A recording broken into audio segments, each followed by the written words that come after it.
A third wheel should be sealed away. Suddenly, my husband pushed me, and I got locked in the underfloor storage. It was so dark that I couldn't see anything, and I was scared. I pushed hard on the lid, but it wouldn't budge. "Please, let me out," I yelled, but his footsteps faded away, and I heard the front door slam shut. No matter how much I called for help, my mill, who lives with us, was on a trip abroad, and I was the only one in the house. In the darkness, the word despair was the only thing that came to mind. I was trapped in this small space, unable to move properly, overwhelmed by anxiety and not knowing what would happen next. I slowly felt myself losing consciousness. My name is Emily. I'm 30 years old. I was juggling work and household chores. I met my husband, David, at a drinking party hosted by my friend. David, the life of the party, was a well-liked, outgoing person. We shared common interests in remaking clothes and vintage fashion, and got married a year ago, moving in with his family at his request. His father had already passed away, so it was just his mother, let's call her Barbara, living in their old, spacious house. Barbara was straightforward, never meddling in our affairs and enjoying her time, so there weren't any major issues between us. However, the house was old and showing signs of wear, so David suggested remodeling it. You'd want a new house too, right? Yes, the plumbing is quite old, and a new kitchen would make cooking easier. So, we started saving up diligently for the renovation. However, one day, I noticed our savings were being spent. Since we both contributed a fixed amount from our salaries to our joint account, if anyone was using it, it had to be David. Hey, our renovation savings have decreased. Do you know anything about this? What? I have no idea what you're talking about. Despite pretending not to know, I could see David was somewhat panicking. Really? Tell me the truth. You didn't splurge on something expensive, did you? No. Actually, my friend asked to borrow some money. He said that a family of his good old friend had an emergency hospitalization and needed money. He looked serious and kept apologizing, saying, "I'm sorry I used it without telling you." If that's the case, I wish you had discussed it with me first. I'll make sure they pay it back ASAP, and I'll contribute more to our savings from now on. I decided to forgive him, thinking about what David said, but there were no signs of the money being repaid, and his monthly contributions to our savings didn't increase either. I didn't want to nag about money, so I kept quiet, but gradually he even stopped contributing to our monthly savings. His collections haven't grown, so what is he spending on? I wondered, but decided to wait and see. However, our savings didn't grow, so I confronted him about it. Men have various social obligations, and things cost money. Besides, we can live in this house without remodeling. So what's the problem? I was surprised at his sudden change of heart since he was the one who initially suggested the remodeling. Moreover, about a month later, he started coming home late using work receptions and hanging out with friends as excuses, and began spending more time away from home on weekends. It's suspicious, but we've been married for just over a year. He can't be cheating, right?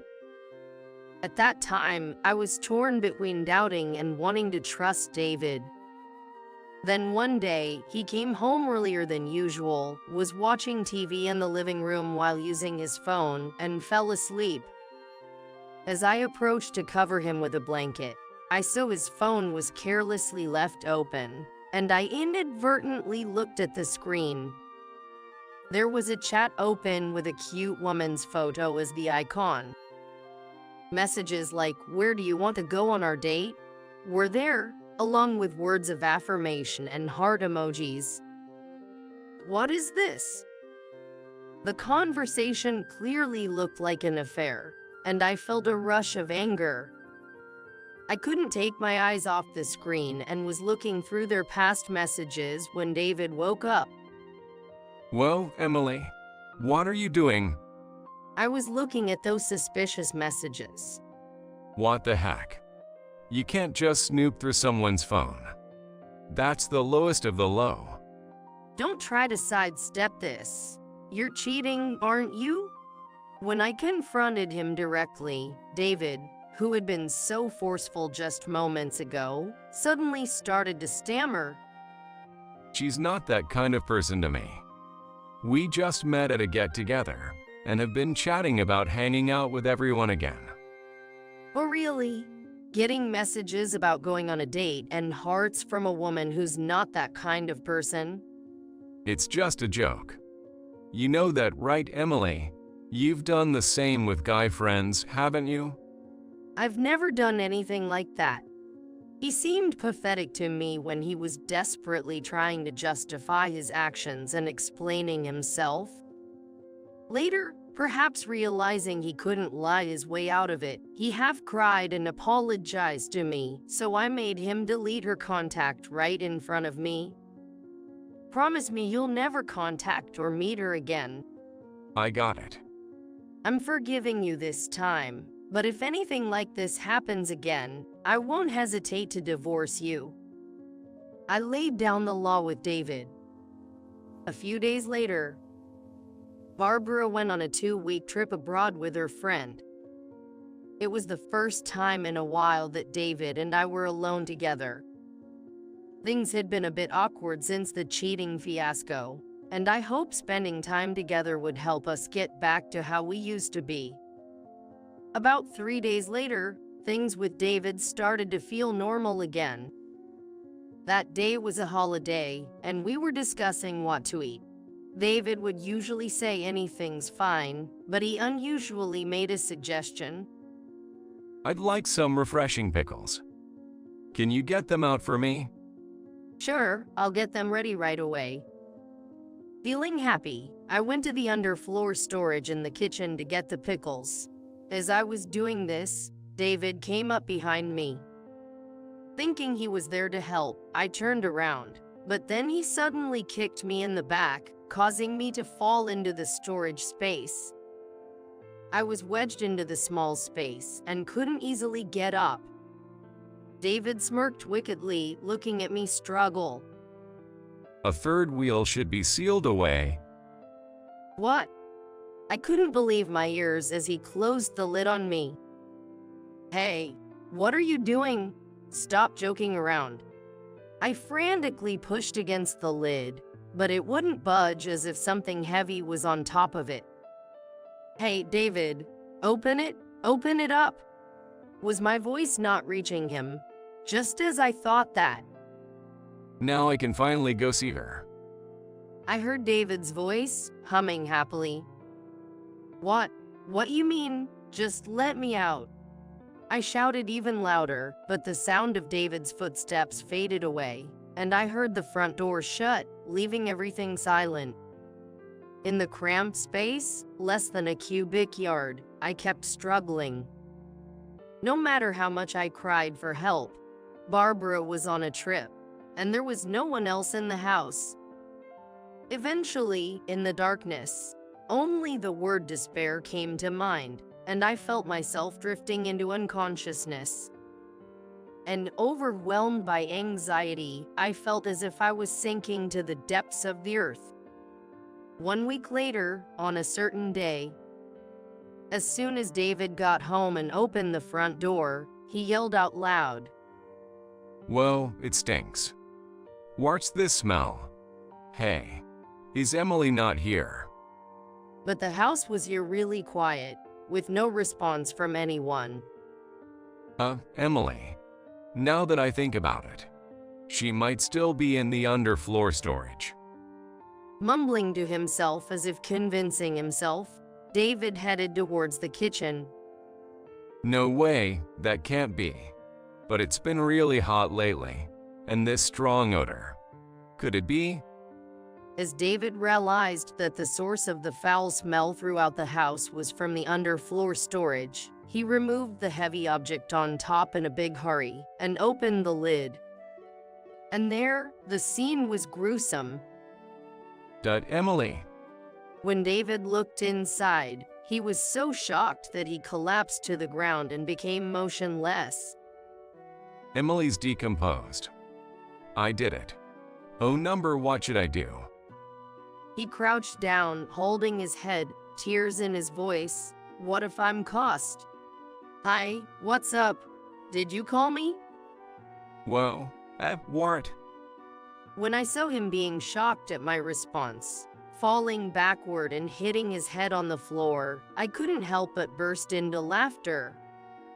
In fact, while I was struggling that day in the underfloor storage, an old part gave way, and I fell down below. Fortunately, the old house, worn out in many places, worked in my favor. So, after I somehow managed to escape, I was shocked to see the heavy object that had been placed on top of the storage. Incredibly, David had purposely moved the cupboard over it, ensuring the lid could absolutely not be opened. How dare he do this to me?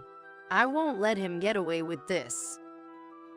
I thought about how to punish my husband and came up with an idea. I quickly fixed the broken part of the storage and threw several things inside. That included the aged beef he was looking forward to eating, my usual apron, and something else. He won't get away with making me go through this. I then put the cupboard back on top of the lid, just like David had done. Over the next week, the weather continued to be over 90 degrees every day. From the second day, a foul smell started emanating from the kitchen, getting stronger each day. Enduring the stench, I quietly lived upstairs waiting for David to come home. Unaware of everything, David returned home leisurely. He must have thought I had passed to the other side, seeing the house filled with stench and the horrible scene in the storage. I took a quick look under the floor and saw the meat, hardly recognizable anymore, decomposing faster than I imagined, with my apron visible among it. David, seeing me alive, couldn't believe his eyes and kept rubbing them. Is that really you, Emily? Are you alive? I'm alive, of course. Did you think I'd just die? If you hadn't forgotten about me, I might have ended up like this aged beef. I thought I'd done something terrible, but I'm relieved. Sort of. As David, tears streaming down, excitedly reached for my hand, I sharply pushed it away. Where have you been for a whole week? I had a sudden business trip for work. You were full of it. You were just letting your hair down at your mistress's place, forgetting that you pushed me down, right? I pulled out a photo from my pocket and thrust it at him. It showed David and his mistress unabashedly kissing and hugging each other. Why do you have such a photo? I've been following you like a detective this past week. No way. You're kidding, right? From the content of his messages with his mistress, I suspected she was a colleague, so I kept watch in front of his office. Every evening after work, he met up with the woman from the chat profile picture at the station and went to her apartment after dining at a restaurant, all la vie de vie. So I captured all these moments as evidence in photos and videos. Now, shall we get everything out in the open? But as I was about to confront him, David suddenly got angry. Wait a minute. Why did you use the aged beef I bought for something like this? It was expensive. Don't change the subject. Besides, it's not just the beef in there, is it? Have a closer look. What do you mean? Saying that, David peeked into the storage while holding his nose. Then he lost his balance and ended up falling in. Moreover, he got his foot stuck in a broken part and couldn't move. Ick, help me. It stinks. Do something quick. He made such a fuss, struggling so much that his foot went deeper in, crying and begging me for help in a panic. Shall I close the lid for you? Please, anything but that. His struggles only made his foot get stuck more, and the overly aged beef began to seep into his clothes. It was also on his face and hair, which must have been terribly smelly. Do you understand a little of how I felt being locked up in here? I get it. I'm really sorry. Just get me out of here. David apologized repeatedly, but I wasn't ready to let it end there. Hey, you seem to have forgotten, but did you find the other thing in there? What's this? No. My treasure. What he pulled out was his favorite pair of vintage jeans.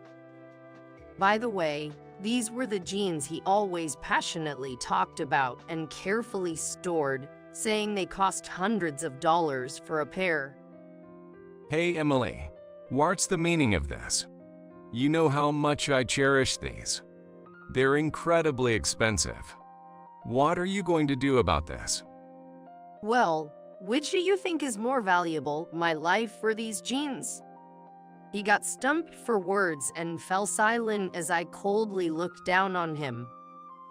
So, my life is less important than your jeans. If you hadn't locked me in the underfloor storage and gone to your mistress's house, I wouldn't have done this. But this is too much. The smell and stains will never come out. My condolences. He seemed genuinely shocked, alternating between cursing at me and lamenting over his jeans. But I didn't care one bit. Just then, Barbara, who had been on a trip, returned home earlier than planned. Apparently, she had been contacted by a neighbor who mentioned a foul smell coming from our house, and then she called me to find out what was going on.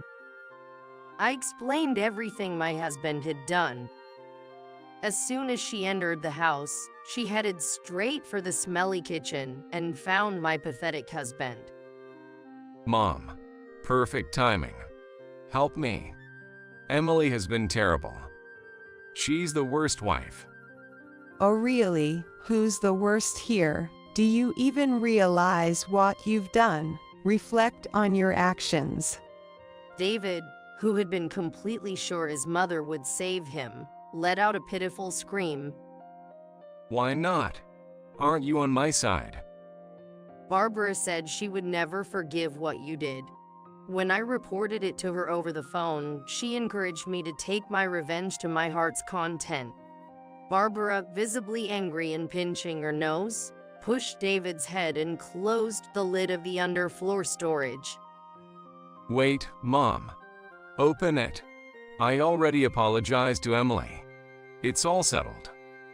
He made an unprecedented fuss, even retching from the smell, but she completely ignored him. This stinks. I'm sorry. I shouldn't have done this. After about an hour, Barbara opened the lid, and David, looking utterly defeated, was pulled out by the two of us. Emily, I was really wrong. I'm so sorry. Seemingly having learned his lesson, he kept apologizing and clung to me, crying, "Hey, don't get that smell on me, and sign this while you're at it." I thrust a divorce paper in front of him. Please forgive me. I really regret it. The affair was just a momentary lapse of judgment. Then tell me the truth. What did you use the renovation savings for? The story about lending money to a friend won't work this time. I'm sorry. It was for dinners and dates with her. I wanted to impress her a bit. Hearing his pathetic excuse, Barbara and I both sighed deeply. I knew it. There's no way we can start over. You mean you won't forgive me if I tell the truth? Of course not. I can't continue with someone as rotten as you. Even aged beef is better than you. No. Please have mercy. Watching David with a defeated look on his face, I was convinced that this marriage was a mistake and let out a big sigh. I'm leaving this house now. Write the divorce papers immediately. I'll be claiming alimony and a fair share of the property. Goodbye. As I coldly pushed away my pleading husband, he collapsed into tears. Afterward, the divorce was finalized. I received $30,000 in alimony from my husband and $10,000 from his mistress. He had spent most of his savings on his mistress and had to borrow money from his mother to pay the alimony. My debt collection is tougher than your average loan shark, you know. Barbara said this, laughing. As for me, I decided to pay her for the underfloor storage repairs. She said it was David's fault since it was an old house. However, I paid a bit extra because I had caused significant damage and a terrible smell. With the alimony from my husband and the savings I got back, I bought a condo. Although I now have a mortgage, it motivates me to work harder. For now, I'm enjoying my single life, and maybe someday I'll find love again.